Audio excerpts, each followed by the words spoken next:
బాగున్నావా? నువ్వు బాగున్నావా? నాకైతే పెద్ద ఫ్యాన్స్ అంట. మా ఊరే ఈ బుజ్జి అయితే, అంటే ఈ మా ఊరు ఆడవిళ్ళ పిల్ల అనమాట. ఓకేనా? ఊకే నాకైతే ఈడికి వస్తే వాళ్ళ తాతను ఒక్కటే అంటుందంట, నన్ను తీసుకువో హేమలతమ్మ కాడికి, నన్ను తీసుకువో అంటుందంట. నా దగ్గరికి అయితే ఎంత క్యూట్ గా ఉంది చూడండి, చాలా బాగుంది, ముద్దుగా బొమ్మలాగానే ఉంది. నీ పేర్రా? పటిక్షనా? మమ్మీ పేరు? డాడీ పేరు? కంట్లమయ్యనా? మీ తాత పేరు? మల్లయ్యనా? నాని పేరు?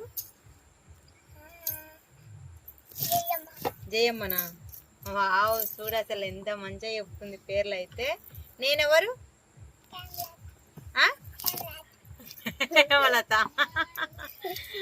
ఓకేనా?